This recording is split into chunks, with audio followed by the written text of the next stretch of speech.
This is The Culture.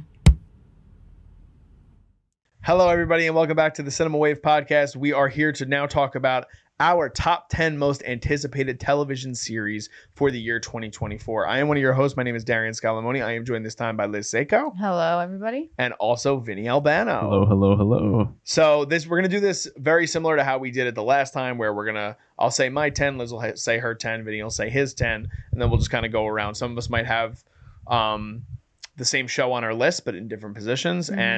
And it's interesting because when you say television, I would say that probably all of these shows for the most part are not on television. They're on streaming.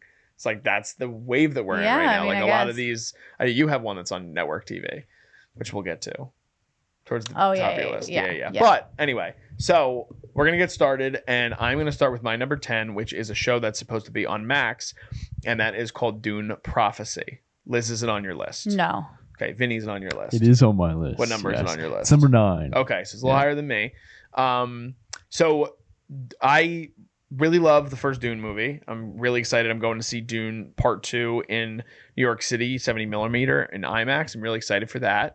And I'm excited to see them sort of see how they're going to play off of the franchise. But the thing I'm nervous about is that they're already on their second showrunner, and they had a major recasting in the show as well. So that's what I'm concerned about a little bit. But just really quickly, if I can go over some of the things about it.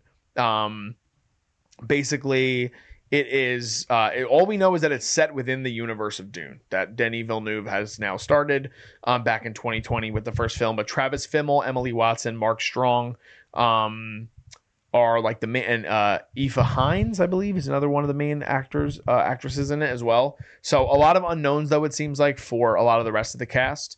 But I just like being immersed in sort of that world that Denis is sort of building off of, and he's an executive producer on it. So I would hope he has some sort of input. I think that if the production troubles weren't something that I knew about, it might be lower on my list, but I am a little worried about that. But Vinny, how do you feel about it? Yeah, no, I 100% agree. I love the first Dune. Dune Part 1 is like, I think it was my favorite movie that came out that year. Me too. It's one of my favorite sci-fi movies ever made.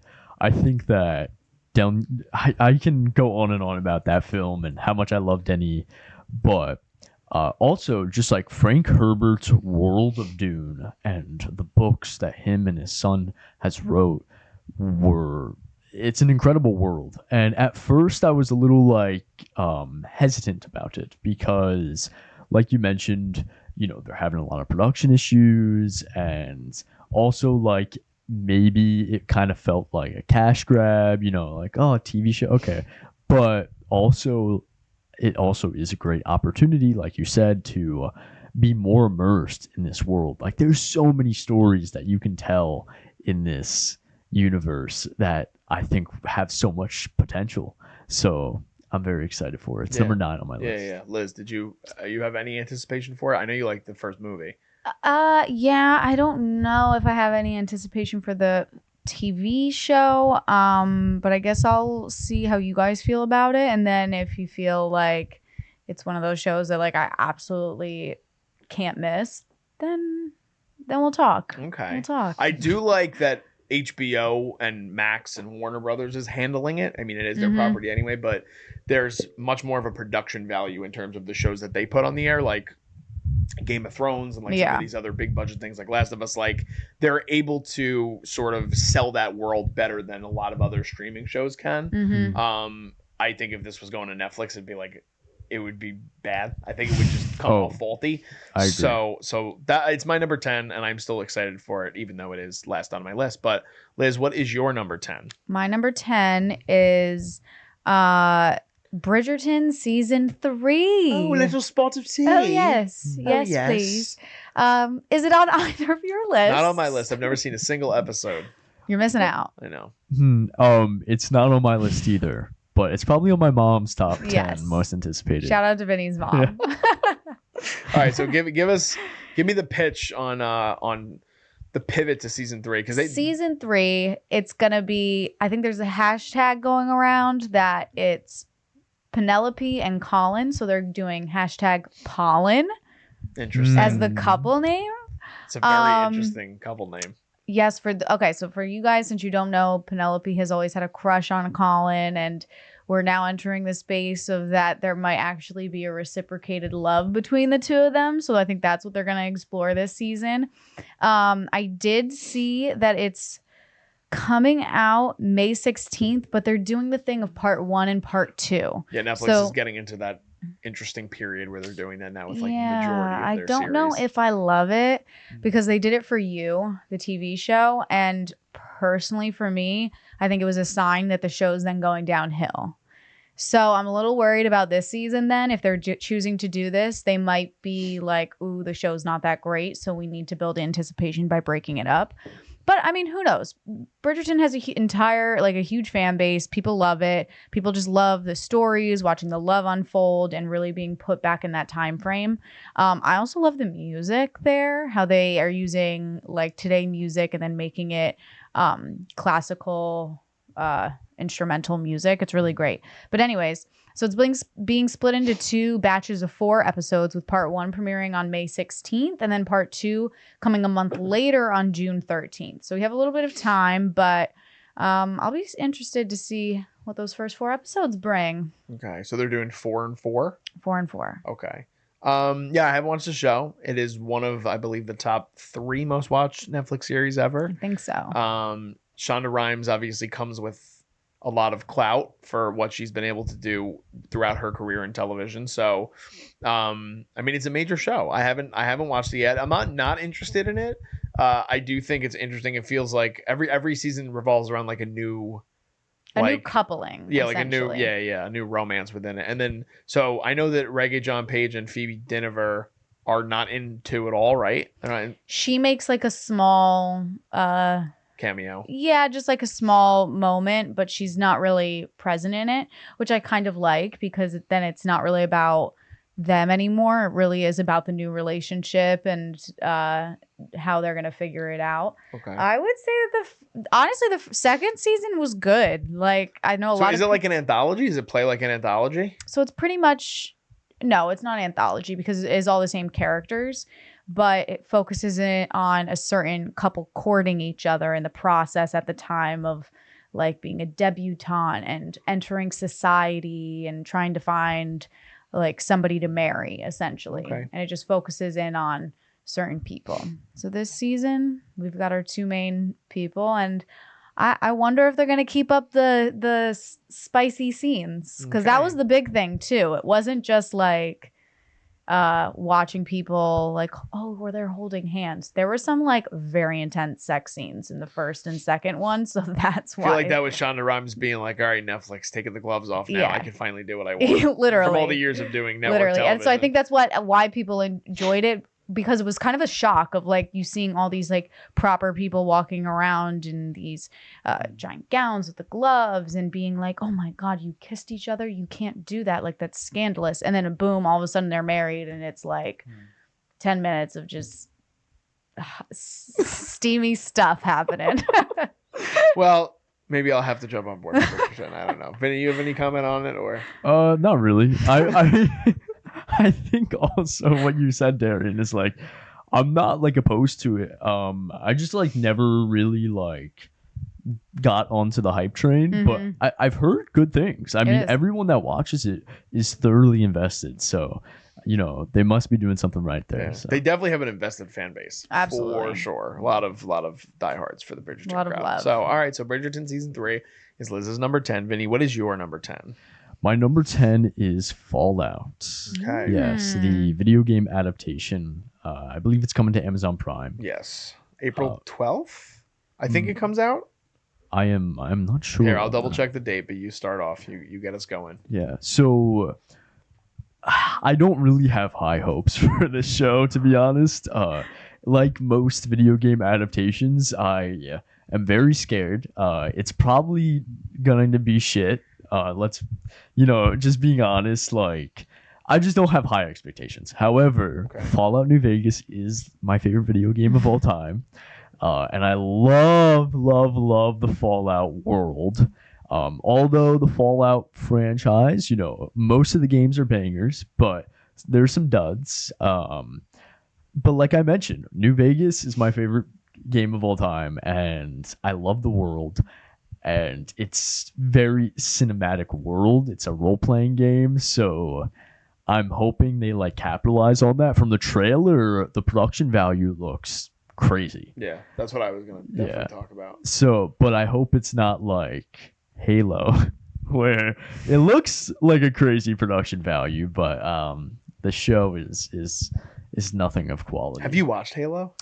I have not, but from what I've seen, and like, I guess I apologize. No, I'm just curious because I haven't watched it either, and I played all the Halo games, and I feel like very similar. Like I watched that, and I'm like, they spent $200 million on this, and it doesn't look like it's worth $200 million.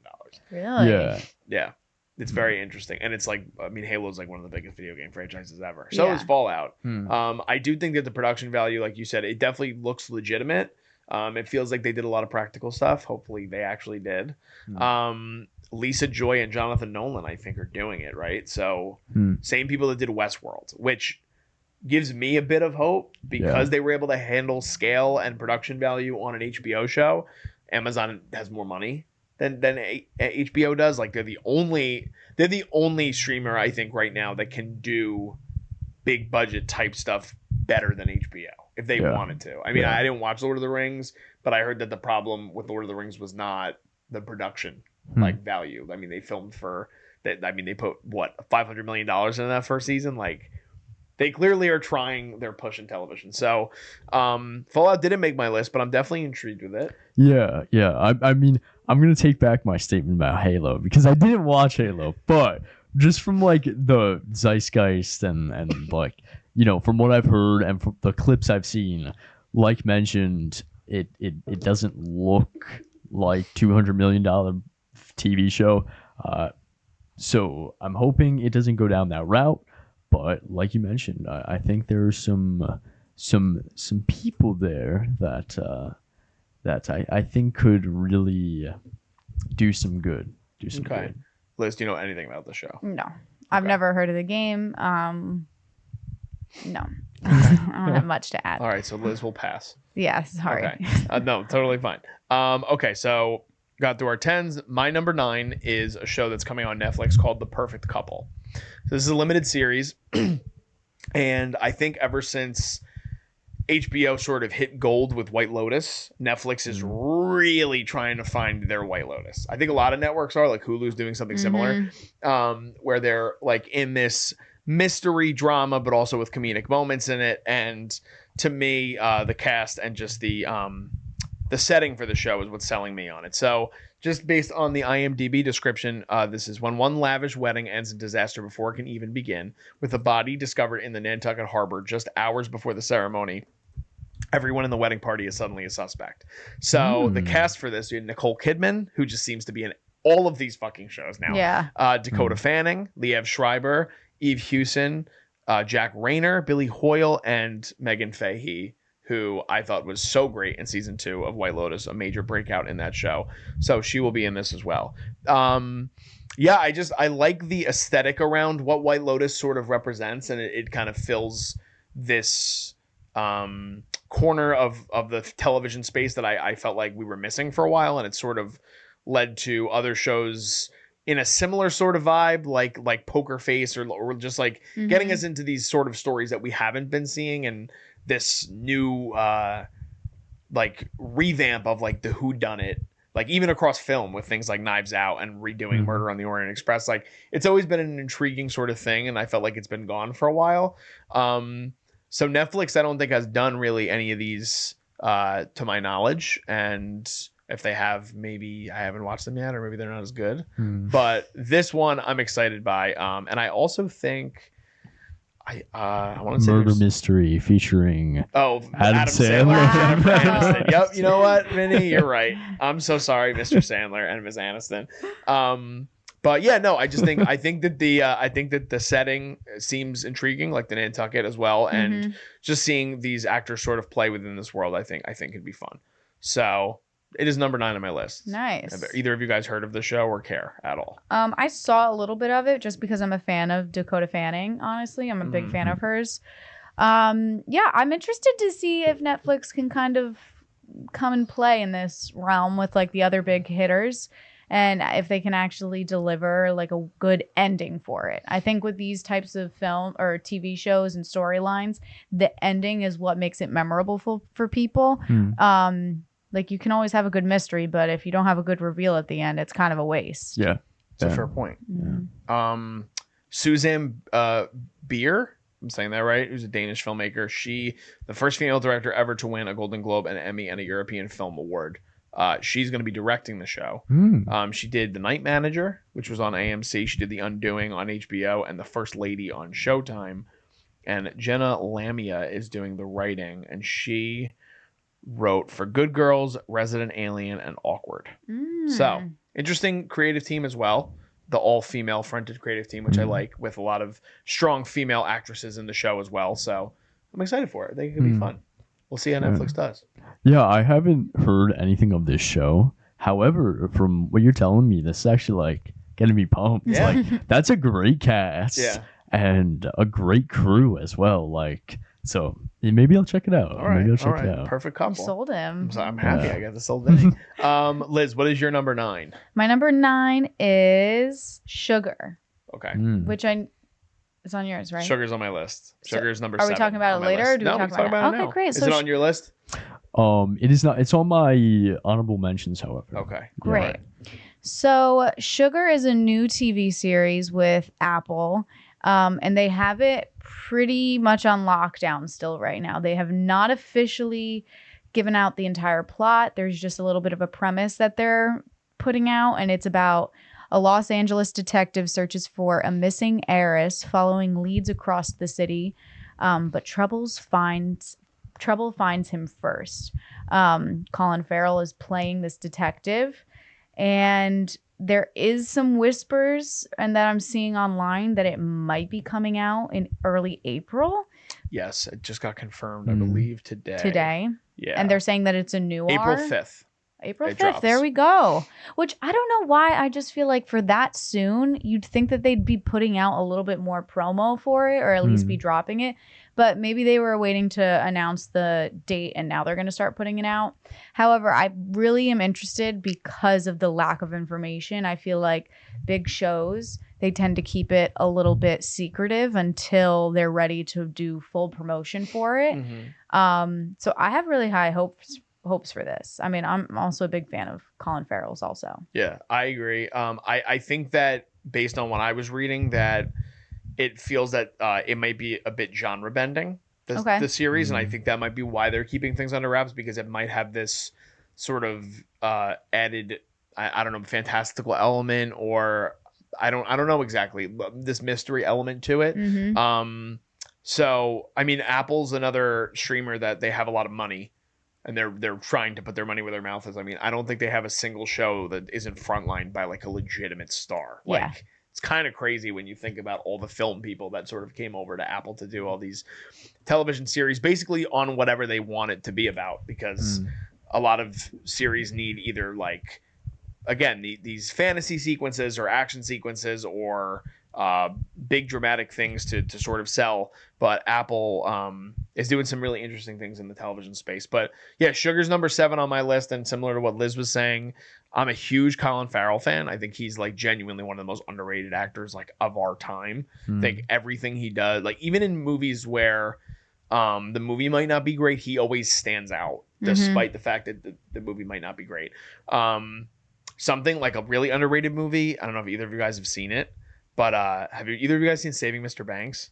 Yeah. So like that's something where like the whole story is supposed to revolve around the creation of Mary Poppins, and his whole side storyline, he's like the standout of the entire movie. Literally. So I think he's awesome.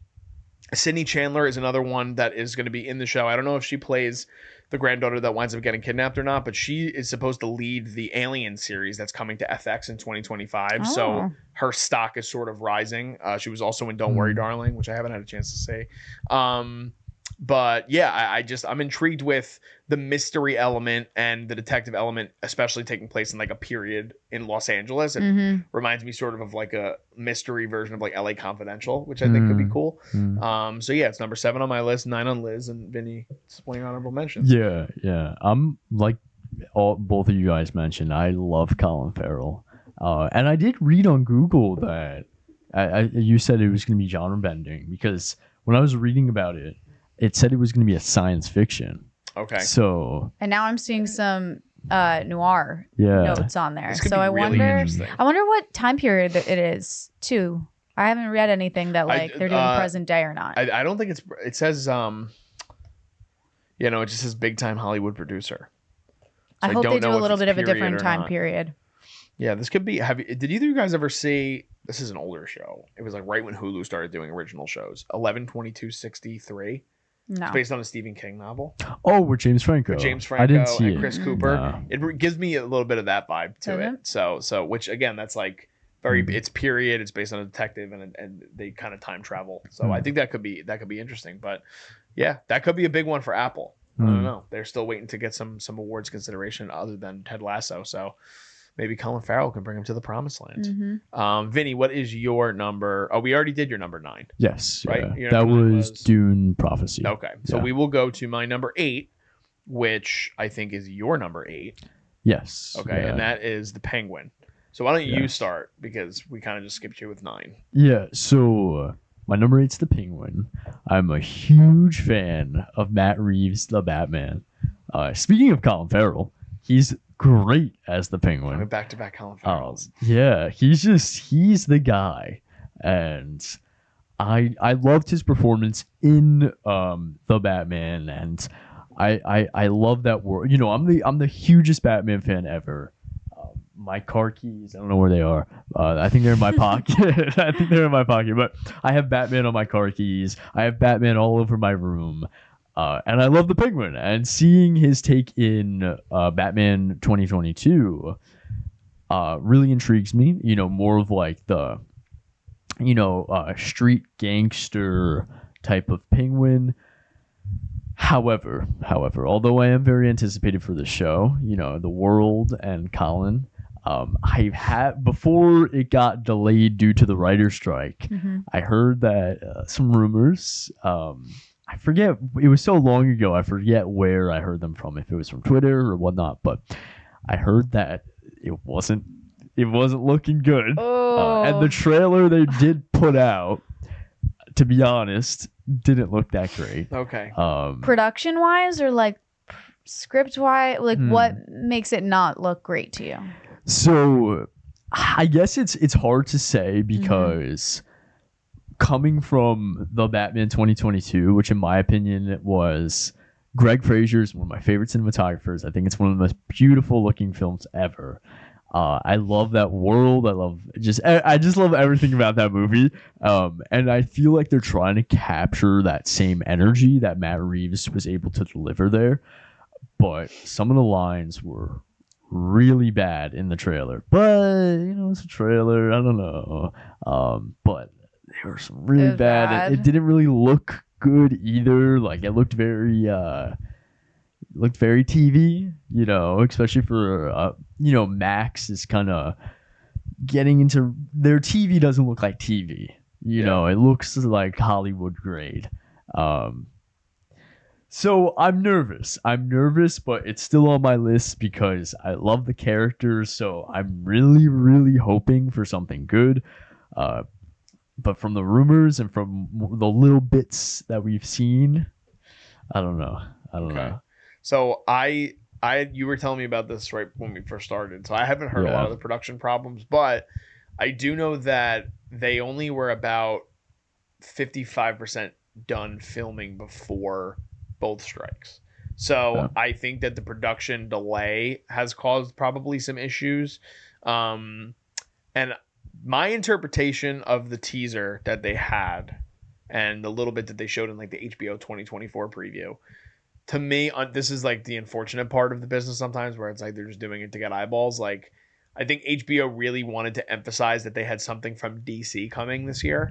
Yeah. Because they have another show coming, an animated show called Creature Commandos, which is going to be like the first one from James Gunn and Peter Safran. But this show has been in development since as soon as the movie wrapped with Matt Reeves.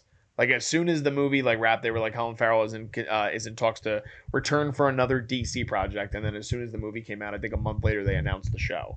So the show's been in development for 2 years now. I agree though, like Colin Farrell's portrayal of the character is really what's selling me on it and has it on my list at number 8 as well. Craig Zobel's actually directing it, and he did Mayor of Easttown, which was on HBO, which I really liked. So that adds a little bit more credibility to the project as well. Kristen Milioti, I think, is really good casting as Sophia Falcone as his daughter, or as Falcone's daughter, I should say. So there are elements there that I'm really excited about. And the other thing is the teaser that they, if it's the same one that you saw, which I think is the one I saw, it was labeled as an in-production teaser, which makes me think that, like, again, they were just really trying to get people to follow the breadcrumbs without giving a real cinematic version of what the show ultimately will end up being, which, I mean, it's like they're shooting themselves in the foot with that. I feel like you shouldn't be doing that. But yeah, I mean, it's number 8 on my list. I like you, really enjoyed The Batman a lot more than I thought I was going to. And I like the world that Matt Reeves is sort of building out within his own, so it doesn't have to be interconnected to Joaquin's Joker or what they're eventually going to do with everything that James Gunn and Peter Safran are trying to do for Warner Brothers. So same on my list. It's number 8. So I am excited for it, but now I'm a little more hesitant. Definitely. Liz, it wasn't on your list, right? No, it's not on my list, but I really did enjoy the Batman movie as well. So I can see the hype around this. What is it going to be available on? Did you guys say that? Max. Okay. So, I mean, I'll watch it. I think it's, again, kind of one of those things that if you guys end up going into it and being like, no, the trailer was like not what the show ends up being, then I'll probably end up watching it just because I really enjoyed the version of this story that they're telling. Yeah. Okay. So that is my number 8. That's your number 8. So Liz, it's time for your number 8. My number 8 is, and I think it might be on both of yours, House of the Dragon season 2. Okay. So it's not on my list. Oh. I know. I'm surprised. Probably a hot take. Wow. Okay. I'm very surprised by that. List, but we can get to that later. Okay. I want you guys to cover. Vinny is on your list? It is on my list. It's higher on Vinny's. Yeah, it's really high. It's my number 3. Okay, so I'll just go into like some facts for people that have already watched the first season and you're maybe not sure of season 2. So season 2, they don't have an official release date yet, but they're saying early summer. So I'm thinking maybe like June, unless you guys have heard anything, but I was looking online. They don't have a confirmed date, but I think it's gonna, if it does hit in summer, I think it's gonna be late summer. I think it's gonna be August. Okay. They initially had been talking about doing 10 episodes, but it looks like it's only going to be 8 episodes this new season. Probably from the strikes. Probably. I would have to assume. Yeah. Which is interesting because I was reading something before. Let me pull it up again, I think. Where when the show first came out, they said that in order to tell this story, they felt like it needs to be 4 seasons of full 10 episodes. So I'm interested to see if it helps the story to cut those 2 episodes and shorten it, because sometimes you need that. Sometimes you don't want to have 2 middle episodes just drag and make viewers leave because it can be boring to watch. But I'm excited. I feel like the first season was a little bit on the side of setup and just giving breadcrumbs to the viewers of like, okay, this is who this is who that is, their relationship, kind of setting the scene. And I feel like season 2 is just going to like catapult us into the drama of what that last episode really was. Vinny? Yeah, I totally agree. I love the world of Song and Ice and Fire.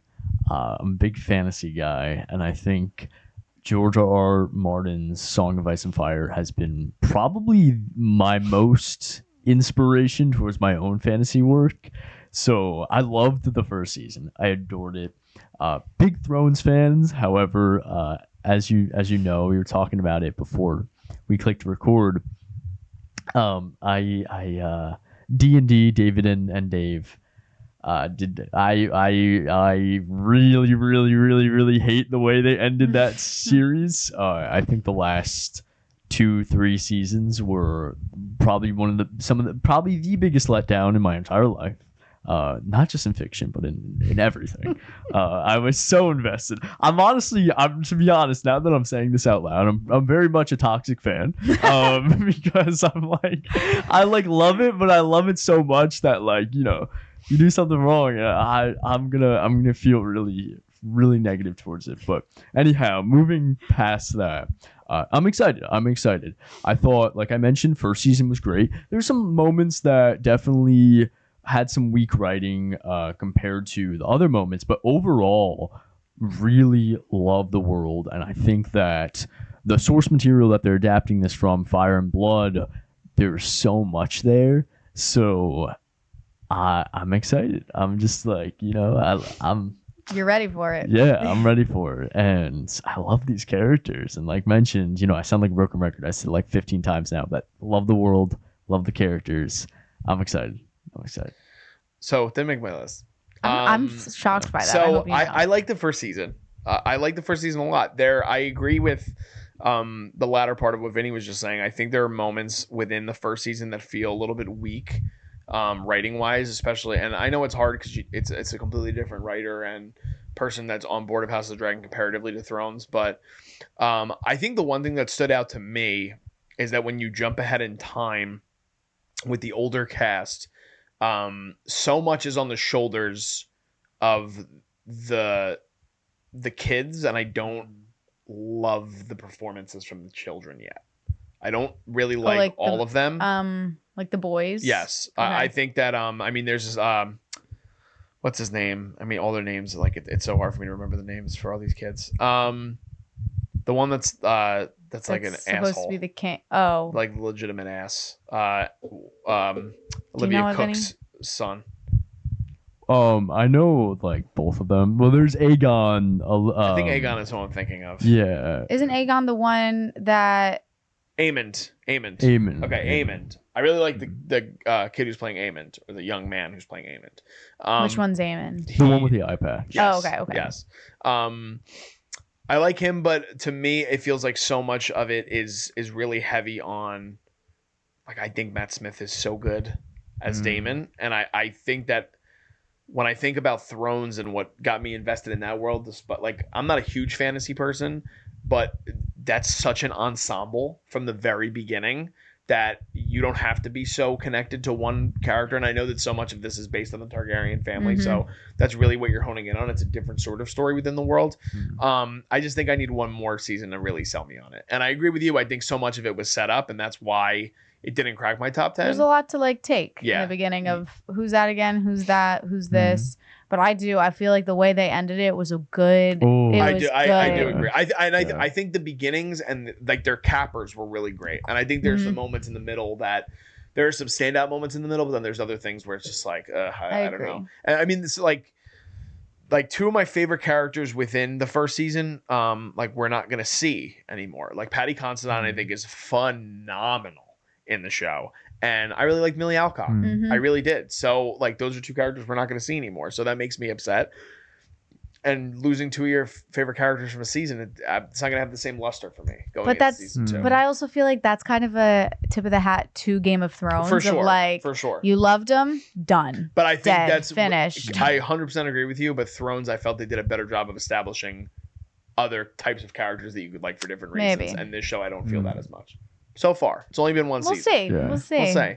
So, okay. So number 8 on your list, number 3 on your list, number 3, and it did not make my list. Okay. So then we would go to your 8, which we already covered. That was the Penguin. It was also my number 8. My number 7 was Sugar, which we also already talked about. So Liz, what is your number 7? My number 7 is Apples Never Fall. Okay. Excited to talk about this one. Wasn't on my list, but it made my honorable mentions. Vinny, is it on yours? It is not. I actually do not know what this show is about. All right. So then it's a mini series. I'm just going to give you a little bit of a synopsis.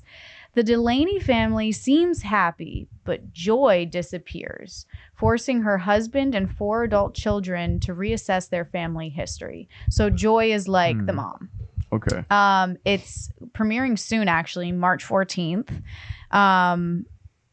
Where is it? It's on Peacock. Peacock, thank you. I am excited about this. Some of the cast members I'm just really pumped about. Annette Bening, Alison Brie. I mean, those two alone, I could watch them just like act their shoes off with each other, and I'd be like, this is great. So those two I'm really excited about.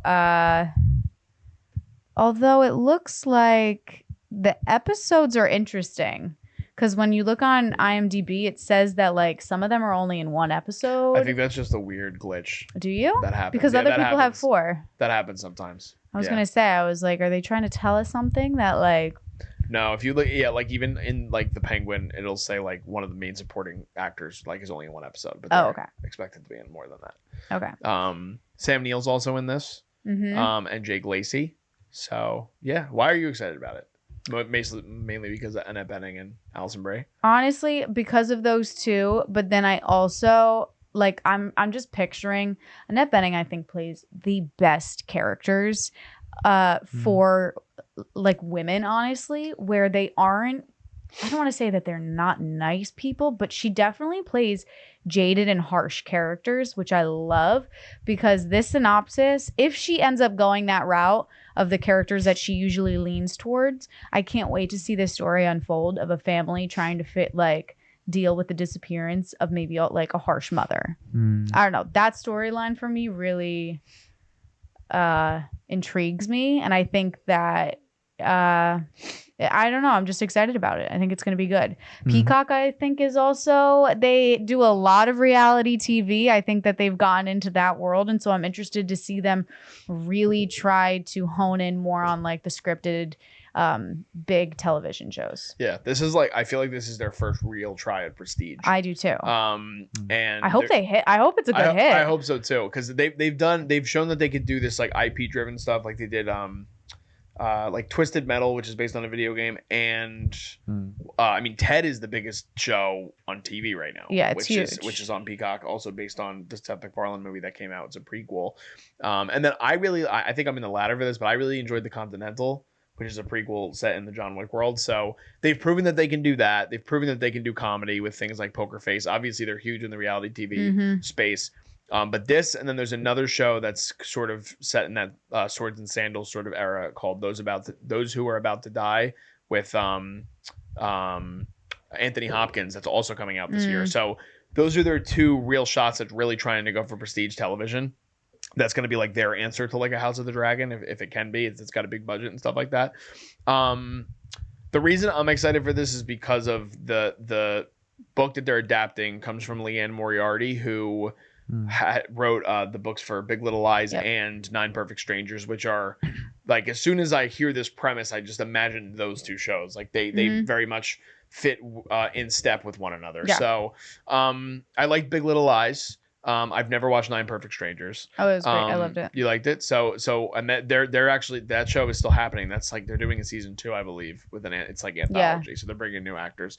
But yeah, it didn't make my list, but it almost did. So I'm excited to see what Peacock does too. I like that streaming service. I like sort of the way that they have everything organized over there, and I root for them. So I really like Sam Neill too.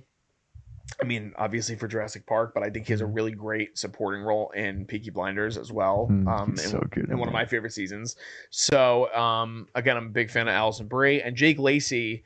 I thought was great in White Lotus season 1, and he plays an asshole really, really well. Yep. I don't know if he's going to be doing that again. I mean, you'd hate for him to get typecast, but he's really good at playing an asshole. So like, keep him on that sort of terrain, if you will. But did we sell you on this one now that you've heard a little bit about it? Yes. I immediately you can picture it, yes, right? Yeah, I can picture it. And it just feels like a premise that there's a lot of potential for drama there. So yeah, it's juicy. Yeah. Apples never fall. It's the perfect word to describe. Exactly. Yeah. All right, so that was Liz's number 7. I did my 7, which was Sugar, and Vinny, you were number 7.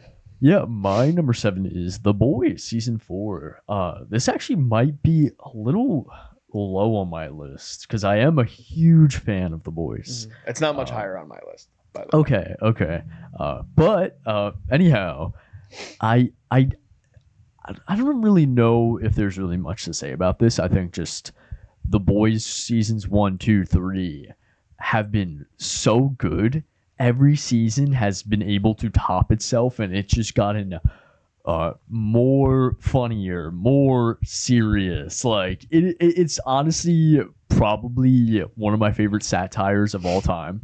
I think I haven't watched Gen V, but I'm just overall very excited for The Boys season 4. I like I mentioned, I adore the first 3 seasons, so hopefully this is on the same level. Yeah, so hopefully they keep on the trajectory, because I agree the show Yeah. manages to one up itself every year, which is kind of insane to think about when you talk about the source material. It's number 6 on my list, so it's only one spot above you. I do think that if we're talking in terms of shows that are currently in multiple season runs, I can make the argument that Anthony Starr as Homelander might be the best performance on TV. Wow. He encompasses everything that is really bad about our current society while doing it while embodying basically like Superman. And it's really interesting, the commentary that they have on the public and our actual world comparatively to what this comic book referential world. It's a very interesting show. It's Amazon's biggest show ever. And continuously, I mean, they have like 3 spinoffs now, and people, I mean, I really, Gen V made my top 10 list for 2023. So, really? And I didn't have a lot of hope for that show. I just was like, like they're again, cash grab, just trying to do something, but they managed to make it fit and actually correlate to the upcoming season 2, which I think is really cool. And there are other characters that I really like. I mean, Giancarlo Esposito, if he's in anything, is usually good. Like I don't feel like he's in anything that's bad ever. And a lot of the supporting players in the show that are not known for doing a lot of things in this, like is it Chase Crawford? Right? Is that his name? I'm not that plays sure. the Deep. I think it's Chase Crawford. He's great though. Yes. From Gossip Girl? Yes. So Chase Crawford is another one that like you like coming from the world of Gossip Girl and then now playing this like complete douchebag, like hilarious, ridiculous character is great. Some would argue he's a douchebag in I don't watch Gossip Girl. Some would argue that. But again, it's like taking somebody from that world and putting them in this world is always really interesting to me. Like going against sort of type. And then Jesse T. Usher, who plays oh my god, I like because so many characters, so many video game characters, so many superheroes in this show. A-Train, Jesse T, who and he's another one that like can't stop the A-Train, baby. I've seen him in so many things, and I think he's like a fine actor in a lot of things, but he's really good in this show. And it's like, is it because of the writing? Is it because of him? Mother's Milk. I mean, Laz Alonso is great too. Like, there's so many supporting characters in this show that are really great. So yeah, I mean, I'm definitely excited to keep living within this world. I hope we don't oversaturate with Homelander. That's what I'm worried about, because right now they have him in the perfect, like he's been perfect throughout the first 3 seasons. And so much of this season is going to be really heavily revolving around him and his son. So I think it is still important to highlight the boys as well within the show. So I'm excited for it. Do we have a date on the boys? I am not sure. I feel like we don't. I know they confirmed that it is coming out this year, but I don't think we have a date. I want to double check. Carl Urban too as Billy. Oh my god, they're all great. I mean, they're just Jack Quaid, Aaron Moriarty. I mean, everybody is really good at it. We don't have a date, I don't think, but it is coming, and it's coming relatively soon. I think they said it's probably going to be coming in the spring, so it's not going to be something that we have to wait till the end of the year to see. They did film it, I believe, all before the strike. The strikes happened. So so that is your number 7. That's my number 6. You haven't seen The Boys. I've never seen any of them, so you have nothing to reference. I don't. I'm sorry. Okay, totally okay. So let's go to. All right, wait. I'm just double checking. So that was your 7. We would go to my 6, which I just talked about. Liz, what is your number 6? Mary and George. Oh boy. Ooh, is it on either of yours? Nope. No, I don't know what that is. Okay. So honestly, I just enjoy these types of films. It's a very niche group. I feel like some people are like, I could care less, but whatever. So it's about the Countess of Buckingham, who molded her son to seduce King James I and become his all-powerful lover through intrigue, becoming richer, more entitled, and influential over England. Yeah, so it's a period piece, obviously. I think this time period, if I'm correct, is like 1600s, I want to say. But yeah, I just really enjoy this like time period. I mean, I loved like Mary Queens of Scots with Margot in it. Like an old film that I saw when I was younger was like The Other Boleyn Girl with Natalie Portman in it. Also Scarlett Johansson. So it's just something that I'm intrigued by. This one specifically, though, it has Julianne Moore starring as the mother, who is trying to convince her son pretty much to seduce the king. So I hope she's good in it. I don't know if she's super classically trained. Like for some of these, I do think that you really need to be, if not trained, you need to have gone and at least had like a dialect class, kind of have like a vocal coach along the way, just to be able to speak as if you are from that time period. Otherwise it can seem very cheesy. Okay. But so I'm interested to see it. I hope it's good. Yeah. I feel like I haven't seen something that I've really loved her in a while, which makes me sad. Really? Yeah, I don't know. I mean, I didn't love her. I really like her as an actress. Well, I mean, May December was just like, love that movie. Let's ignore Maybe that's it. just the bad taste. I was gonna say, I think you might just have bad taste right now. Yeah, it's a possibility. I am intrigued with the co-star who plays her son, Nicholas Galitzine, if I'm saying that right, or Galitzine. But he, like, every film that's been within the zeitgeist in the last few years, he happens to be in.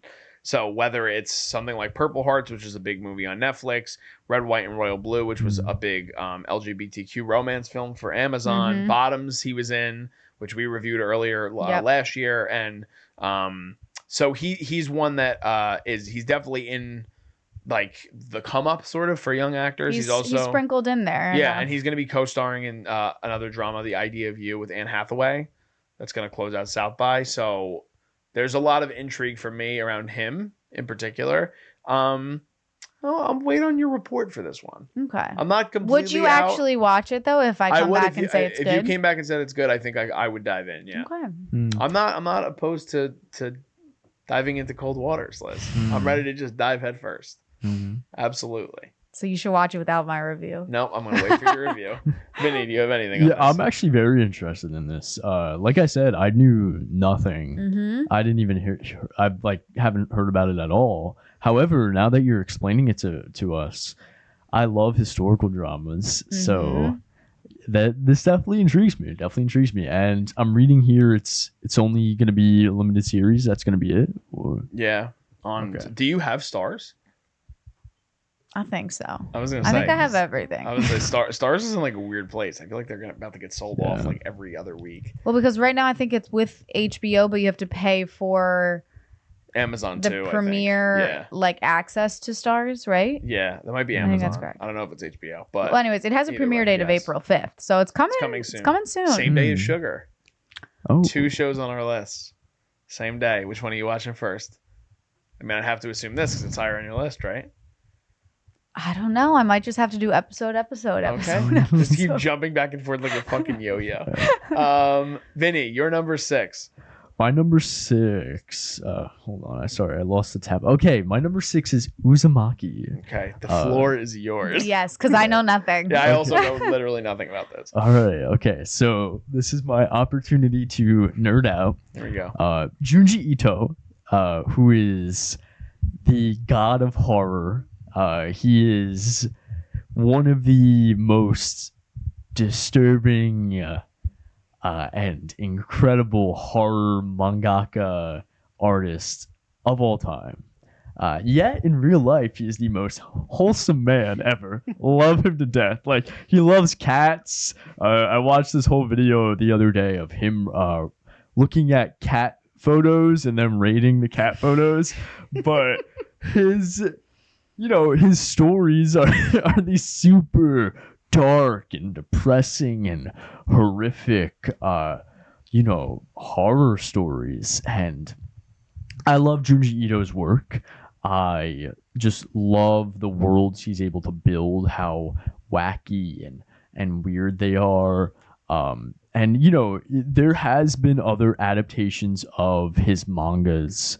I believe there was an anime adaptation of his manga, or like a collection of short stories he did on Netflix. I didn't watch it. However, what really stands out about Uzumaki is this adaptation has been in production for years now.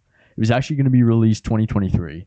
To be honest, to be frank, I don't even know if it's going to be released in 2024. It might be pushed back even further because however, the trailers they've released are incredible. They're keeping the original black and white.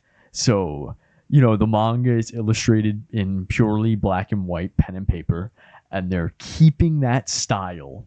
And it just literally looks as if the pages are coming to life. It's so lively. And you can just tell there's so much passion being put behind this adaptation. And Uzumaki is, like I mentioned, I love Junji Ito's work. Uzumaki being one of my favorites out of all his work. So I am really excited for this. Really excited. I want to get disturbed again.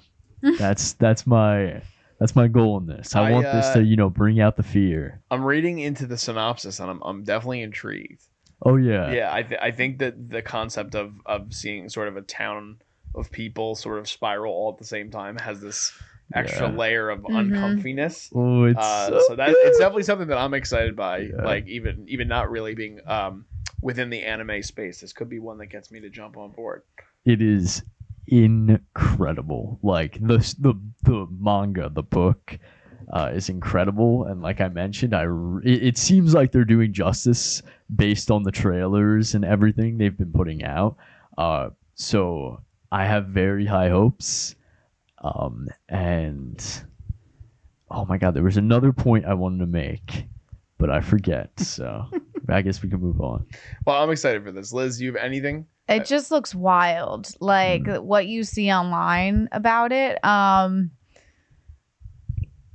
Yeah, like this is definitely not something I picture. Like if I were just researching, I'd probably look past it. But just the way that you're talking about it, honestly, Vinny, if you come back and you say that it's fire, I feel like I might have to watch my first show ever. Okay. Just to like dip my toe in. Versus if you're like, Liz, it's gonna be way over your head, then I won't. Yeah. It looks really interesting to me. So a show that we're not 100% sure if it's going to come out in 2024, but a show that's near and dear to Vinny's heart makes the list at his number 6. All right, so my number 5, I don't think is on either of your guys' list. It is the final season of Cobra Kai, which is on Netflix. No. Okay. I've never Liz seen. laughs. I'm sorry. I didn't mean to laugh. No, I didn't mean to. However, most people, when you pitch this show to them, would probably laugh. I know. This is a show that originated on YouTube Red, when YouTube was making original scripted programming for a short amount of time. And of course, me and my brother bought YouTube Red to watch Cobra Kai. Of course. Now, I had only seen, before I watched this show, the first Karate Kid movie and really enjoyed it. Now, my brother grew up with the Karate Kid movies and loves the world of Karate Kid. And when you hear that they're going to do something like this, because Karate Kid sort of has that, there are some pretty brutal moments, and it's legitimate kung fu and karate that's being done. You thought that this show was going to be very kiddie because they sort of bring back Ralph Macchio and William Zabka as the two lead characters, Daniel LaRusso and Johnny Lawrence from the first 2 films, and they're training these kids to do kung fu and do karate. But this show really, it's on season 6 on Netflix. Like, not that many shows on Netflix get that much. It has a crazy audience, and I think the best part is that the audience ranges from people of all ages. Like, as a former high school educator, like, when I would ask the kids what they were watching, a lot of kids watch the Cobra show. Kai. And my whole entire family watches the show together. Like, it's like appointment viewing, because the original Karate Kid film started in the 80s. So you have 40 years of lore to sort of play with and dip your toes into. And they start to lay these breadcrumbs throughout the seasons of bringing in characters that are side characters that you don't think are significant from the movies, but they put them in modern day, and it's really interesting. And the creators of the show, Josh Heel, John Hurwitz, and Hayden Schlossberg, like, they're just massive, like, kids. Like, they just love playing in this world and being able to really create a world within the world that came before it, I think is really interesting. A lot of people are speculating that Hilary Swank, we're waiting on it. She was in the last Karate Kid movie, and a lot of people seem to think that she might make a cameo in the show, which would be crazy. But yeah, I mean, I've loved, like, this show has filled like the Ted Lasso hole in my life for the number of years, because it's so fun and it's so funny and it's so unique in its premise and what it is doing. So they just started production this week, but they did confirm on Netflix's 2024 video that it will definitely, the last season will be airing on Netflix in 2024, probably towards the very end of 2024. But we will be getting the final season of Cobra Kai on Netflix. It makes me a little sad, but it's number 5 on my list. It's not on either of your guys' list. I've never seen it. Okay. Yeah, I've never seen it either. I feel like you would love Cobra Kai. I probably would. Two of my best friends, it's like in their top shows of all time. So it's really good. So Cobra Kai is my number 5. Liz, what is your number 5? My number 5 is Abbott Elementary. Okay. Soft spot in all our hearts. Yes, absolutely. Yes, we have a new season of Abbott coming out literally this week. We are 2 days before. We're filming on Monday the 5th. It's coming out this Wednesday the 7th. And they're actually doing something a little bit different with their premiere. They're doing an hour-long episode. Interesting. I thought it was 2 episodes. It's not. It's one long episode. I think it's 1 hour long episode. I like that. Yeah, returns with an hour-long season 3 premiere on Wednesday. I love that. I love this show. I feel like it's one of those shows that it started off funny and it's just stayed at that same level and honestly gotten funnier and funnier as they're able to develop these characters even more. It's also such like a heartwarming show. It's just like one of those like sitcom television shows that I feel like people aren't able to do that well anymore, but they are. And even just coming off of such a great award season. I mean, Quinta alone is just killing it every year, and I hope the show stays on for a long time. Yeah, I agree. We talked about it a little bit on our favorite shows of 2023. It was in my top 4, I think. So Yeah. the only reason it's not in my list is because I feel like it's hard and it's weird to put a show that I'm anticipating when it's already here. For me, like, it's literally like I'm gonna be watching it in 2 days. anticipating But it, that's though. no, you're totally Well, right. because in they your don't standing. just put out the whole season though. That's fair. That's a fair point. I love Abbott Elementary though, and I can't wait to watch it as well. I will be watching every episode week to week. We're gonna cover it on the channel, which I'm really excited for because I believe that season 2 was not airing when we started, No, right? Because it was It aired- 2022. or actually no, it was Early airing. It 2023. last aired in April 23. We started in May, so Well, there that's you why. go. There you go. There you go, everyone. But yeah, and we talked about it on the other podcasts as well. I agree with you in terms of it just fills this gap within television, network television, especially with sitcoms, that they haven't had one like this in a long time. That is just like really, really big in terms of everything with critical reception and with audience. And they're starting to get some really big guest stars. We had Ayoetta Beery last season as Quinta's sister, as well as Taraji P. Henson as her mother. So we're starting to get some more guest appearances and people that, I mean, really love the show. So I'm excited to see how they play around. And as a former teacher, it also has a special place in my heart as well. Vinny, have you ever watched Abbott Elementary? I have not. However, I've been meaning to. I've heard nothing but good things. Yeah. So. It's I a feel good like show. your mom would like it. Really? Okay. It's I'll put it on. Put it on with her. Yeah. I think every teacher in America should watch the show. by the way. Yeah. I mean, everybody should. It's Yes. just funny. Yeah. It's just so so funny. good. Yeah, it is. It's really good. All right. So Abbott Elementary season 3 It was my number is 5. Liz's number 5, and now we go to Vinny for his number 5. my number 5 is Invincible Season 2 Part 2. Okay. Ooh. This comes Yeah. soon, right? March? March 14th, I believe. Okay. Yeah. So some 14, 15, 16, one of those 3 days. Okay. It's the 14th. Yeah, I just double checked. Okay, awesome. Yeah. I mean, Mark, Mikey, and I have already spoke for like an hour and 30 minutes about Invincible. Check out that video if you haven't watched it already. Yeah, I love the show. I'm in Mark, not Mark Iacobino, but Mark Grayson from the show. He is a character that I love. I feel deeply connected to. I think that although it's an animated superhero show, I think it has one of the greatest finales of all time. Season 1, even just thinking about it makes me emotional.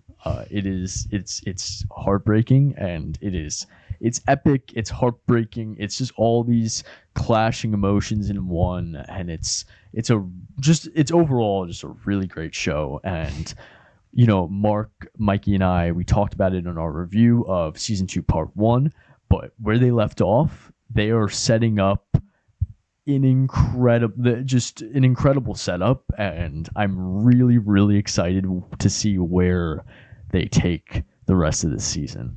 So yeah, that's Invincible. Yeah, I am. I've only seen a few episodes. I did start it, but Mikey talked about this show, right? Yes, When for his favorite shows of 2023. 2023, I remember Yeah. it. So Invincible's really good from what I've seen. Another one of Amazon's biggest shows, and it's a lot of people's favorite animated show already ever through one season, because this is season 2, right? Yeah, this is season 2. So yeah, it's a well-liked show. It's a well-regarded show. I don't know if Liz will ever watch it, but maybe she will.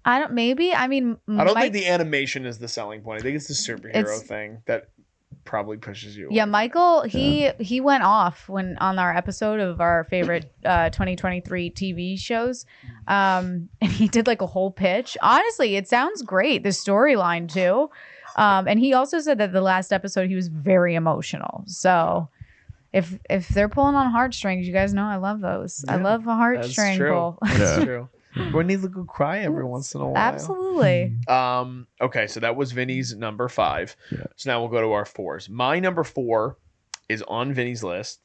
I did just take a peek. I'm going to let you talk about it first because it's higher on your list. But my number 4 is The Sympathizer on HBO. Oh. And what number is it? What number is it for you, Vinny? So it's number 1. Oh Wow. boy, get into it. So much to talk about with the show. So it actually might be a little too high for number 1, because now that I'm looking at it, I'm like, okay, maybe a little too high. Maybe a little high. Yeah, because honestly, I don't really know. Really, the only reason why it's so high and why I'm so excited for it is because of Park Chan-wook. Yeah. He is one of my favorite filmmakers of all time. Old Boy, the entire Vengeance trilogy that he created is one of my favorite trilogies of all time. They're not connected, but thematically they are connected through the idea of revenge. And I just think Park Chan-wook is just incredible. Also, his latest film that just came out, Decision to Leave. Wow. It was just, it's this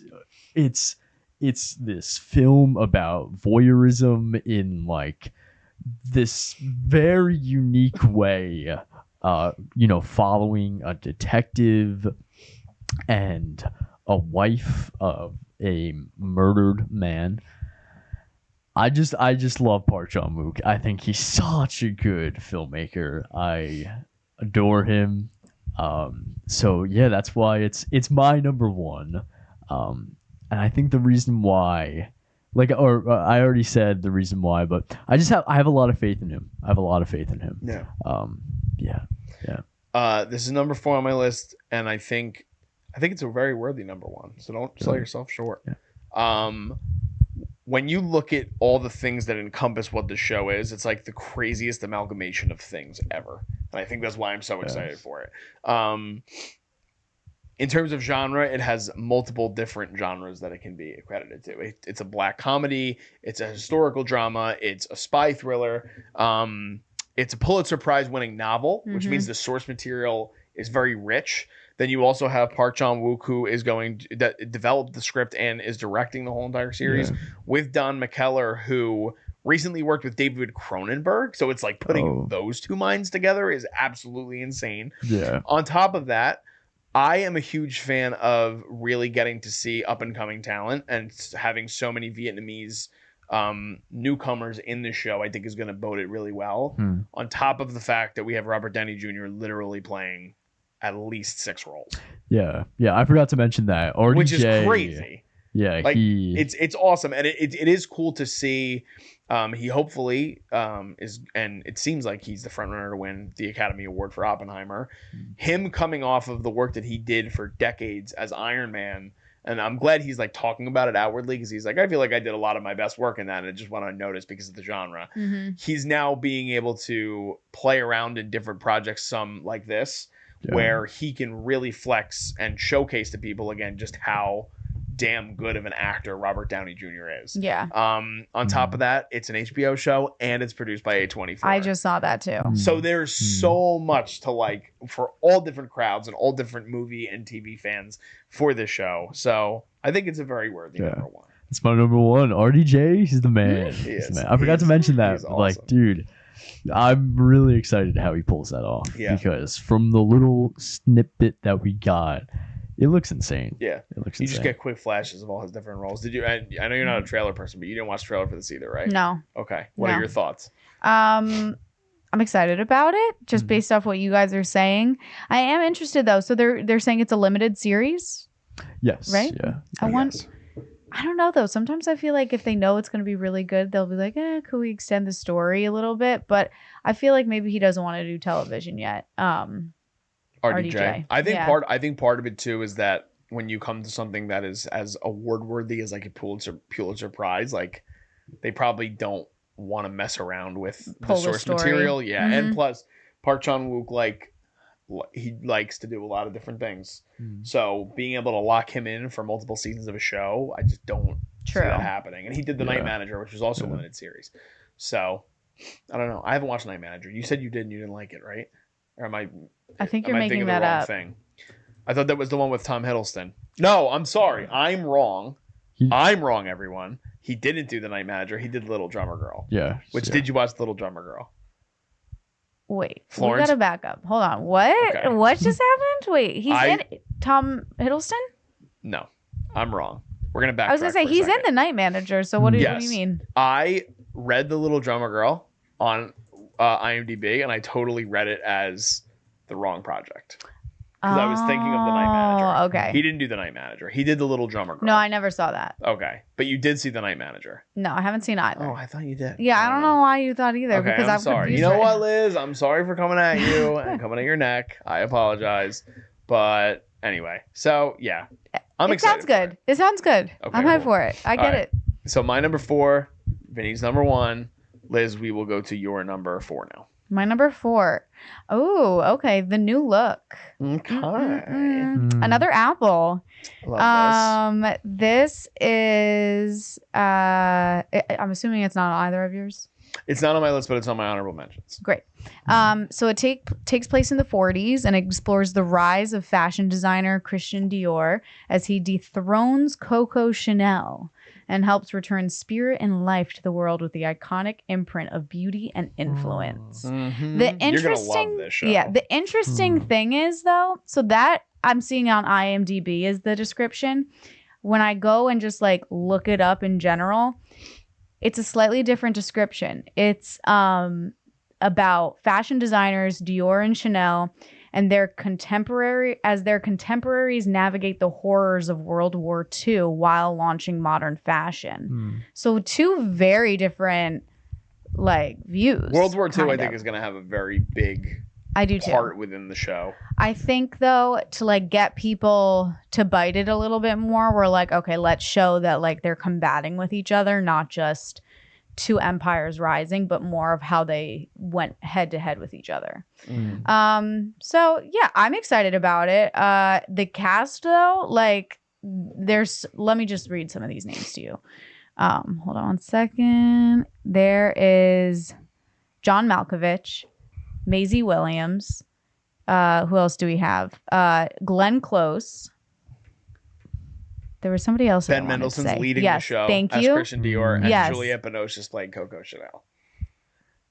This should have been on my list. I'm not gonna lie. It should have been on your Now that list. I'm looking at it, this should have been on my list. Mm-hmm. Especially because I just looked at the creator of the show, which is Todd A. Kessler, who did a series that I think is so incredibly underrated in Bloodline. If anyone's watched Bloodline, it's a very good show that was on Netflix. And he also started as a writer on The Sopranos. I know, I saw that. So he did 5 episodes. He has so much nuance in terms of the way he probably will write this show. Yeah. And again, the production design is guaranteed to be good because Apple has the money behind it. This could very well be their first prestige drama, I think. And they're not saying it's limited series. They're I saying think it will be, but you think? Yeah. I don't know. They're leaving it open for TV series. Okay. So they're leaving it open. It Emily premieres. Mortimer too. What'd you say? Emily Mortimer's in it I know, too? it's a big cast. It premieres on Valentine's Day, February 14th. It's very soon. Maybe not a romantic show to watch together, Probably but I mean, not. No. Do a double feature with this and Bob Marley. Oh. So yeah, Vinny, any thoughts? You sold me. It's intense. It's a lot. Yeah, you sold me. I didn't know this show existed. Mhm. I didn't know this was in production. But I love just fashion. I love the history of fashion in general. That's like, it's like a very like, I wouldn't call it a niche subject, not by any means, but for me, like it's something like whenever I have the time to really dive into it, like I just love learning about it. Mhm. Like last semester, I produced a whole live TV production all about fashion. That's great. Thank you. And so it's something that I really like, and I always want to grow my knowledge on that further and further. So yeah, you sold me. I'm hyped for it. I think it's gonna be good. I am too. It should have been on my list. You don't have Apple? No. Apple, if you're watching, please give Vinny a subscription. And we Yeah. will cover every show on the network for the remainder of the year. I'm probably gonna get it soon. I know, it's so yeah. great. I feel like, and that They just have so much. there's That's why. we're now in a period where there's too much to watch, and they started with nothing, and now there's so many things that I want to watch on that streaming I know, series. because I feel like for the longest time it was like, oh, what does Apple have? And it was just like, what was it like? Ted Lasso. Was Yeah, like was the the- only was the thing, big and then one. all of a sudden, Severance went on it, and I was like, okay, maybe I should get this. But now after like what they're pushing out, they're there. There's They're only 3 shows that I've really watched like significantly on Apple, and all 3 of them I love, and I don't know why I'm not watching more, to be honest with you. Good for you, Apple. Mm-hmm. Good for you. Okay. Okay, the new look. We're gonna cover that on the channel, I think. See you That's there. gonna be a good one. See you there. Maybe Vinny dives in when we start talking about it. Ooh. That'd be fun. That'd be hey. fun. I would love to join. That'd I'd be love to awesome. join. All right, so the new look is Liz's number 4. Vinny, what is your number 4?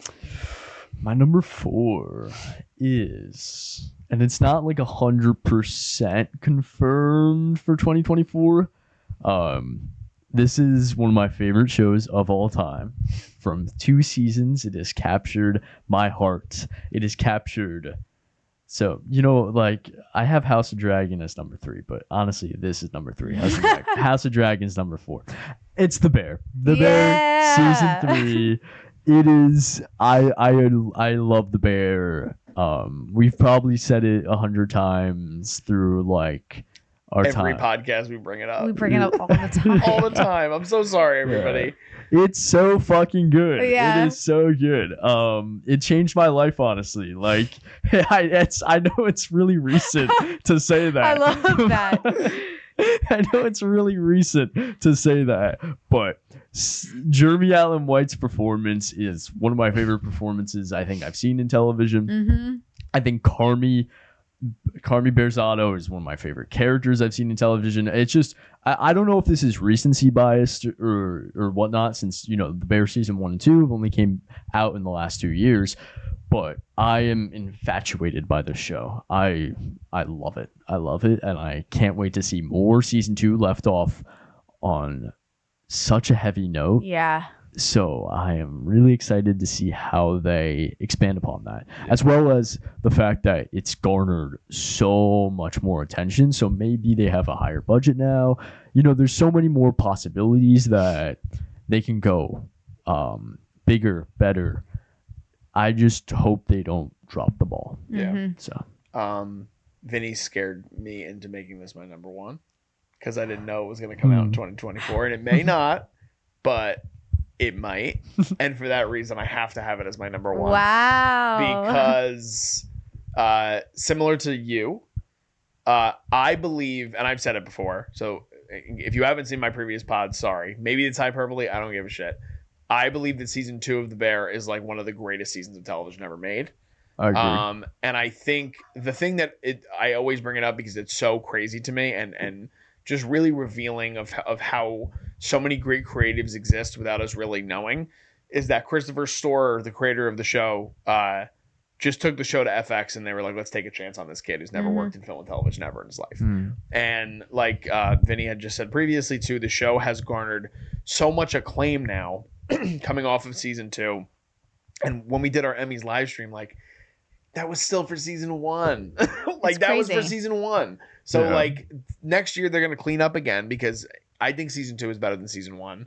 And they were able to get so many great cameos within just one episode of the show and throughout the whole season, but specifically one episode that everybody wants to be a part of what is happening over at FX with this series and all the amazing talent that's going to come out of it. I mean, like Matty Matheson is like a chef and now like he's going to be getting acting offers because he's so great and he's so natural on camera. And then Eben Moss-Backrack and Io Adebiri and Lionel Boyce and Lisa Colon-Zegas. Like there's so many amazing talented people that were not given an opportunity prior to this show. Like Jeremy Allen White was the only person that even came in with a name, and that's because he created such an iconic character in Shameless with Lip. But like even Eben Moss-Backrack, like I remember watching him on Girls and like being really enamored with him. Like I was interested in him, but you never saw him in anything else. He was never given any other opportunities.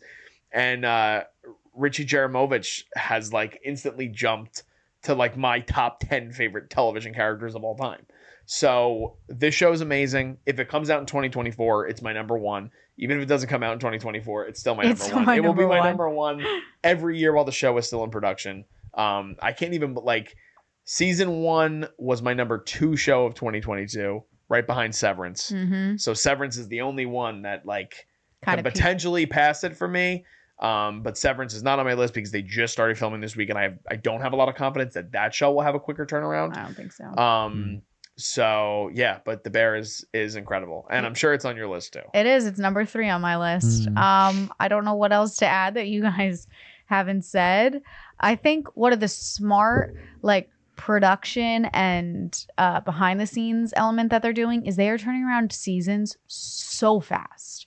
So that they're literally forcing everybody to just be like, you can never forget about The Bear. It is always there. There's always something new being put out. And I think they just have a smart vehicle of making these episodes dramatic episodes while keeping them short and sweet. I think it's just a smart show and it's really good. All right, so we just did, that was Vinny's number 4-3. So you're moving into your 3. Right. We already talked about House of the Dragon anyway. Yeah. So that was yours. And then Liz, we just did your number 3, which is The Bear as well. We should do your number 3. We're going to go to my number 3, which again, I'm looking and I don't think it's on either of your guys' list. So this is like the House of the Dragon twist for me. My number 3 is Squid Game season 2. Oh. So this show, you knew they were going to come back and do a second season. I don't know if I think the creator, it wasn't originally intended for him to be doing a second season, but it's the biggest show of all time in terms of cultural impact, in terms of the floodgates opening for international series. And I mean, like, I think that's a part that people sort of undersell a lot. Like, other streaming services weren't making international series really until Squid Game. And Squid Game became the most popular television series of all time. And now all of these streaming services are doing international series, which I think is great. It's great to get that sort of exposure to wider audiences. I know you've been watching international stuff since you were a literal baby, but it's like, unfortunately, it takes something of this caliber to sort of bring people in.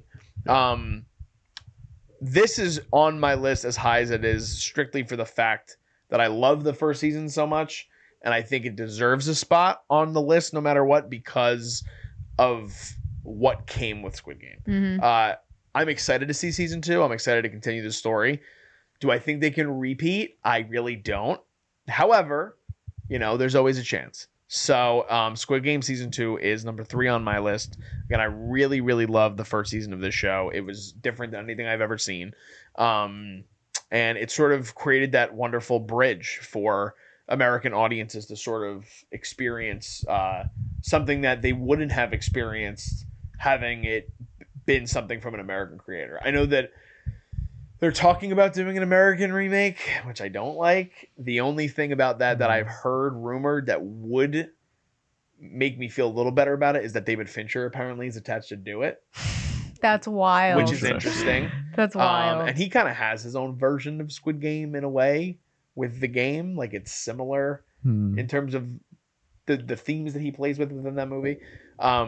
But yeah, I'm excited for Squid Game season 2, and Netflix did confirm it's coming in 2024. They just haven't revealed the actual date of when it's going to come out yet. Okay. So that's my number 3.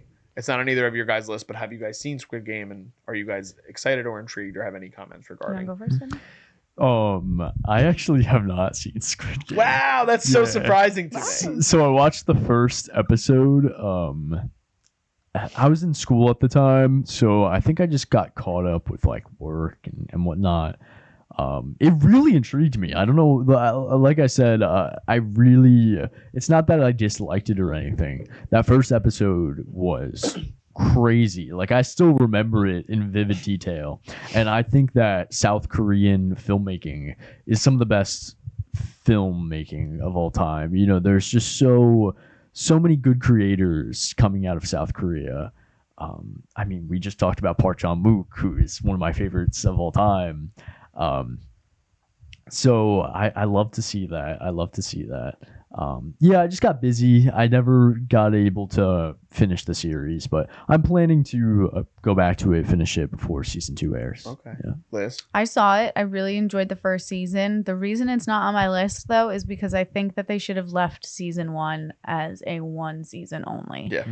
I just don't really know where they're going to go with this. Like, are they really going to try to do a whole second games? Like, the veil has been unlifted. We know kind of like what happens in the games already. The only thing that I could maybe see them doing is like taking down the games, kind of having like a revolution going against it somehow. But then that's a whole different story. That's not Squid Games. Yeah, but you can make the argument. Hunger Games. They're like Hunger Games. They're playing. I in guess the same you world. could. You could. I think Catching Fire is the best Hunger Games movie that I've seen. It is. So sequels can be better. So we'll see. We'll see. It's just not on my list, but I will watch it. That's fair. I will. I think it's fair. All right, so that's my number 3. We already did Liz and Vinny's number 3, right? Mm-hmm. Yes. So the bear is now your number 3. So Liz, let's do your number 2. Okay, sounds great. I am going to a mini series called Ripley, which it is coming out on April 4th, so pretty soon again. A little synopsis is a grifter named Ripley living in New York during the 1960s is hired by a wealthy man to begin a complex life of deceit, fraud, and murder. Dun, dun, dun. Honestly, the whole reason that I have this as my number 2 is because of Andrew Scott. I've known about his work, but he really stole my heart away in All of Us Strangers this past year. So I think he is just he's going to become a household name. I do picture it. It hasn't happened yet for him, I think, but I feel like he just keeps doing incredible projects, and his acting is just it's pristine. It's gorgeous. He's just brilliant. And so I'm excited to see how this goes. Dakota Fanning is also on it. Johnny Flynn is also the other name. It looks like it's an 8-episode limited series. Yeah, it's based off a 1955 crime novel called The Talented Mr. Ripley. Yeah, which they made a 90s film with Matt Damon. So I'm intrigued because it's a pretty well-known adapted movie already. Mm-hmm. I agree that Andrew Scott is definitely going to be a name to watch. Now, knowing that you also have a real fixation for Dakota as well, it makes sense why it's as high on your list. Yeah, I think she's great. I think the show, I saw the teaser, the cinematography looks really great. Steven Zalian, I think, is such a great writer. He's done some of my favorite scripts. I mean, he wrote Moneyball, which is one of my favorite movies. He did American Gangster, which I absolutely love. He did Gangs of New York. He wrote the story for Mission Impossible. I mean, Schindler's List, Awakenings, The Irishman, like so many crazy projects. He also wrote The Night Of, which is one of my favorite miniseries of all time. So the reason it's not on my list, which might be pretty speculative on my part, but to me, it just signals yellow flag. I won't go red flag, but it signals yellow flag, is the fact that Showtime completely put this series in production. They're still making a lot of original series, and yet they sold it to Netflix. And if it was going to be such a hit for the network, why would they go ahead and do that? That's what worries me. I'm worried that maybe it tested poorly. I do have one speculation on it. Okay. I think, from what I can tell, is the entire show is in black and white.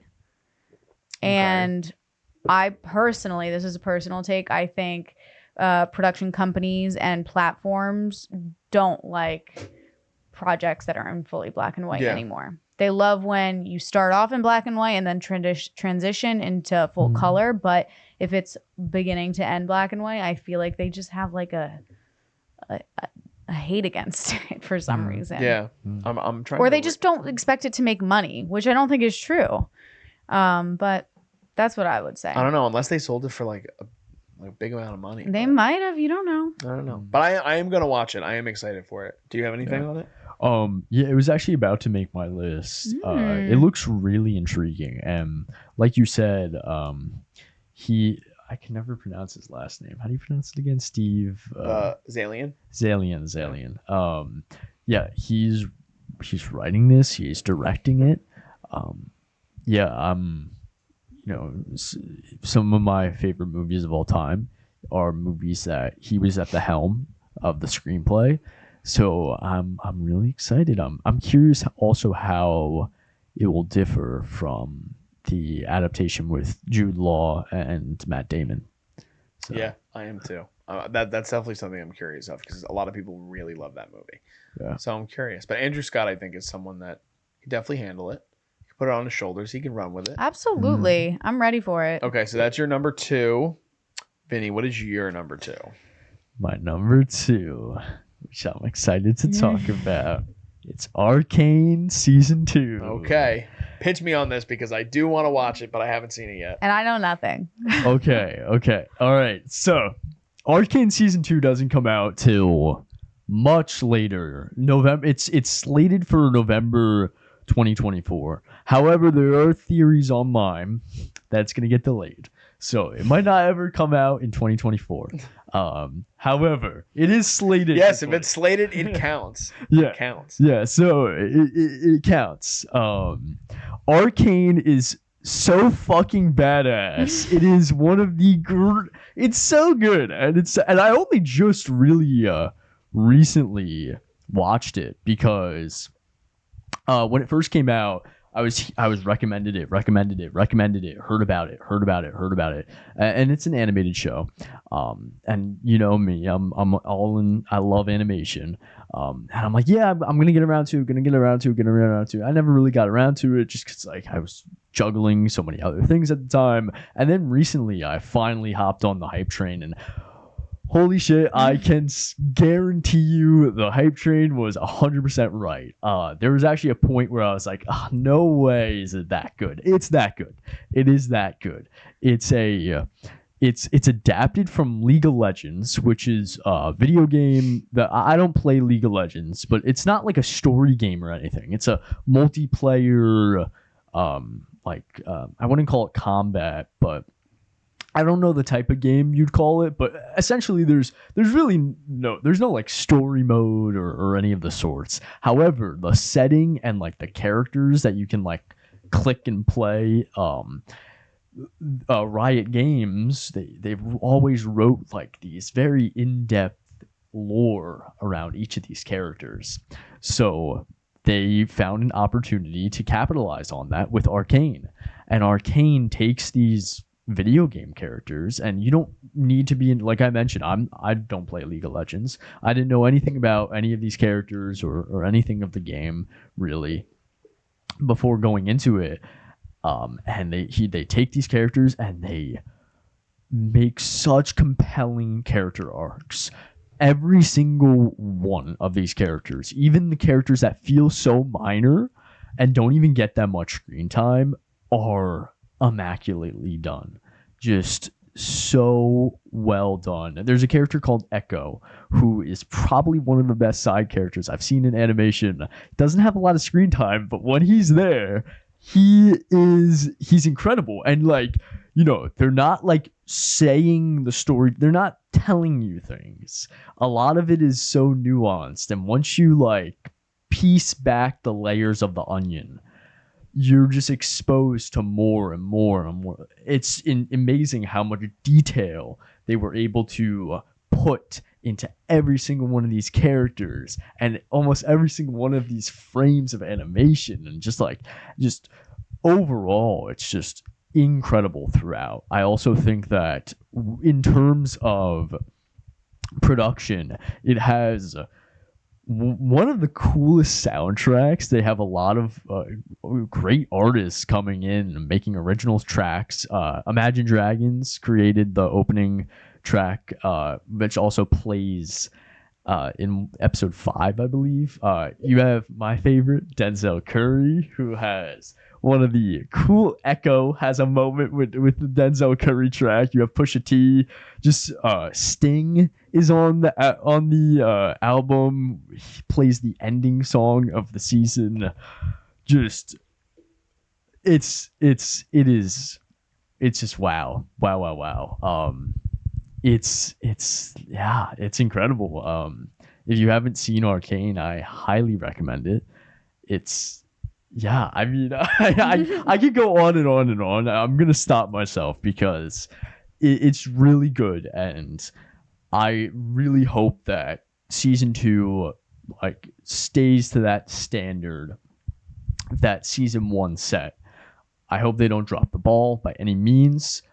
And if they need to delay it, if they need to take as much time as they want, take as much time. Yeah. Because season 2 deserves to be just as good as season 1. Yeah, for sure. And I think anything that has to do with like animation or digital effects too, you really want to take the time to properly. Exactly. Yeah, you want to make sure that everything is in the right place and is even upping the ante somewhat of the first season in terms of animation, and similar like what Spider-Verse did with their second film. But I've heard nothing but great things about Arcane. Everyone I know that's watched it and has reviewed it absolutely adores the show, and I think it won a bunch of Emmys for its first season. I think when it came, was 2022 or 21 when the first season came out? It was 21. 21, yeah. So it's been a while. So it should be coming out in 2024. Anything? It sounds interesting. I know nothing about the original, so not usually my vibe, but I mean, I'm always open to things, so yeah. All right, Liz, we're gonna have to watch it. Okay, so having said that, we only have 2 left because we already did Vinny's number 1, which is the sympathizer. Okay. We did my number 1, which is the bear, and we're already through your number 2, Liz. Yes. So I'll go with my number 2, and then we'll end with your number 1 because it is your number 1. Okay. So something within that Apple space, man. I don't know what it is. That's what I'm saying. They have a lot coming out. They do, and it's always like they're always really heavy in terms of like they hook me with their log lines, even as simple as they could be. But my number 1 anticipated film for 2024 is an Apple movie called The Instigators. My number 2 television project on Apple is a series called Presumed Innocent, which is actually a remake, which is why I'm a little nervous, but the cast involved and the talent involved and just how like again, like juicy the plot is for it makes me really excited. So it's based on a film that came out in 1990. And it's based on a novel from 1987 called Presumed Innocent. And it is about a prosecutor who becomes the prime suspect in the murder of one of his colleagues. So it's a legal thriller, and Jake Gyllenhaal is the lead. And I love myself some Jake Gyllenhaal. And on top of that, a tremendous array of just great character actors, which is what you need for something like this. You have Ruth Negga, who's an Oscar nominee, Bill Camp, who you recognize him in everything he's in. You probably just don't know him by name, but any great television series from the last probably 10 years or even movie he's been in. I mean, he's probably the most significant thing I feel like for him was probably Queen's Gambit. I feel like he was he had a big role in that. He's also been in Joker. He's been in Molly's Game. He was in The Night Of. He was in Love and Mercy, Lawless, like tons of great film and television. And he actually is the guy that winds up representing Gyllenhaal in the case, which is, I mean, those two just working together is going to be great. You have Elizabeth Marvel. You have Peter Sarsgaard, Renate Rensby, who was the lead in The Worst Person. The Worst Person in the World, which I haven't seen yet, but every single person that has seen that movie is like, you need to see it. So I trust everyone's opinions on how great she is. And I really like Lily Rabe as well. She's also in it. But again, not an overly like stimulating plot, like not something that it's not fantastical. It's not something you really have to. Just a really great story is what I'm hoping for. And David E. Kelly is writing it, and he's done, I mean, tons of great television over the years. He did The Practice, Ally McBeal, all the Boston legal shows. He did The Undoing and Big Little Lies. So he is definitely a name in the television space. And again, like Gyllenhaal just kind of sells it for me. Like anything he's a part of, I am somewhat intrigued by seeing, like even Roadhouse, which I think looks very and I love the original Roadhouse with Patrick Swayze. Like I'm worried about that, but Gyllenhaal is appealing to me, so I will see it. And that comes out in March. But this drops June 14th on Apple TV Plus. So we got some time for it, but it could be a nice sort of legal thriller to lead you into the summer and watch outside of the television on some hot summer nights and just feel that sweat down your brow for Jake Gyllenhaal, what he's going through. There you go. So Presumed Innocent is my number 2. I don't know if it's on either of your, well, it's not on either of your guys' list, but I don't know if it was in your guys' honorable mentions or if you guys even knew anything about it. I feel like I just like glazed over this when I was like looking up new shows, honestly. Or maybe I just completely missed it because I really don't remember reading anything about this. But I'm super hyped about it. I mean, the cast alone, it's a killer cast. I think, like you said, the story has enough that you're like, okay, there's enough to go with this, but they also aren't giving it fully away in the initial description, which I always enjoy. So I'm hyped for it. I'll probably watch this. Vinny? I'm intrigued. Gyllenhaal is one of my favorite actors of all time. So that's exciting. Awesome. All right, so that's my number 2. And Liz, we're going to end with your number 1, which is also an Apple TV Plus exclusive. And we have Palm Royale. Okay. You guys, I mean, there's nothing more that you could want to watch on television than, here's the description. A mini-series about chronicles a woman constructing her identity in the 1960s after being dismissed by her husband and her entire social circle. The woman is played by Kristen Wiig. And it is like the images, the set looks gorgeous. The costumes look gorgeous. I really can't wait to see her in this role.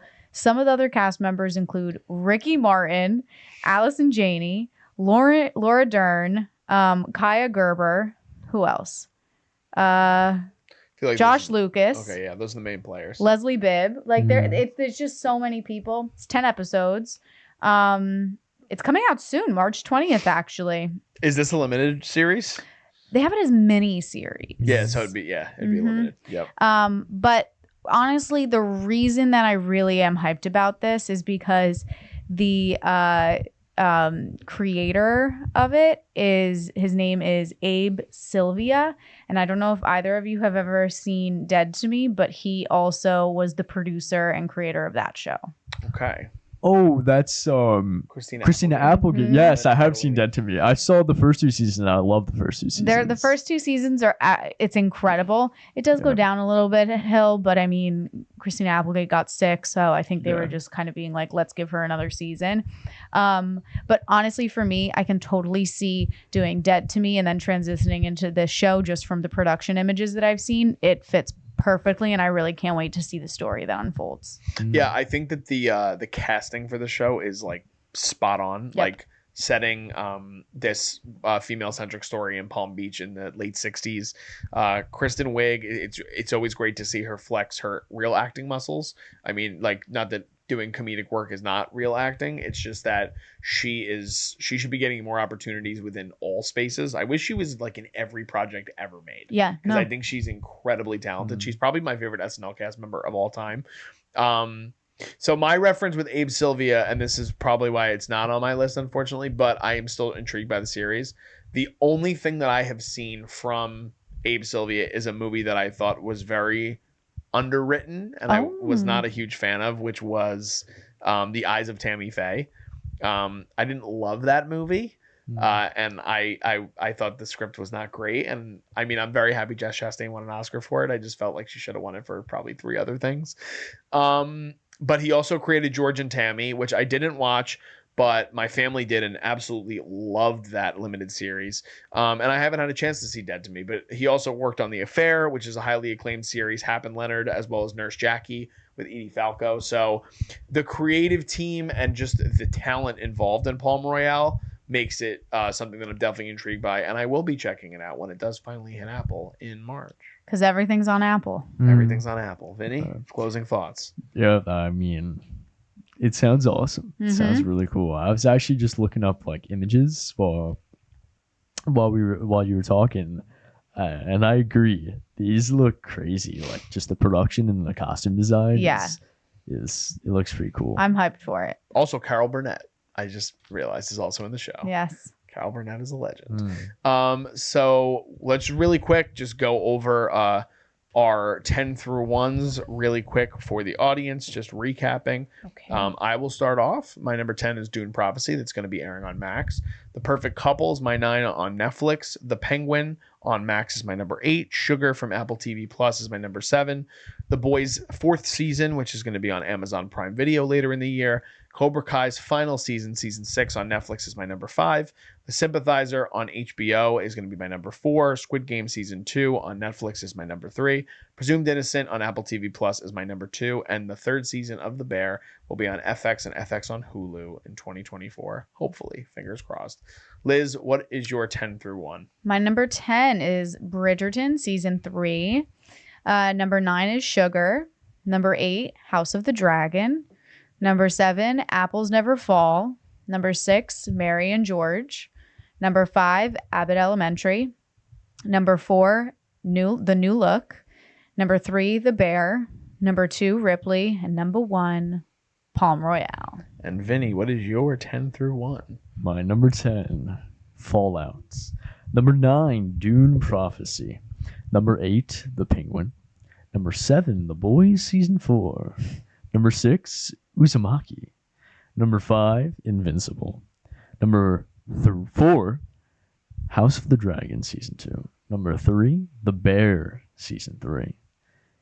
Number 2, Arcane Season 2. And number 1, The Sympathizer. Awesome. We did it. We did We it, did it, everyone. everybody. We just covered so much television for you guys. There's so many other great shows that are probably going to be coming in 2024. Maybe some other ones that haven't even been announced that they're coming in 2024 that might wind up coming in the fall or the winter that we'll definitely be covering for the channel as well. Let us know in the comments what you guys think. What are some of the shows that you guys are looking forward to? Are you guys looking forward to some new seasons or final seasons of some shows? What are some new shows that maybe you learned about in this video that you guys are excited about?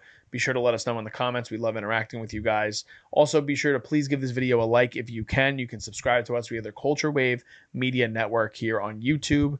We're also on social media. You can follow us at Cinema Wave Media on Instagram, as well as on TikTok, Facebook, and Threads. We're also at _Culture Wave Media and at Jersey's Finest Pod on Instagram. Just signing off, I am Darian Scalamoni. I'm Liz Seiko. And I'm Vinny Albano. And we'll see you guys next time.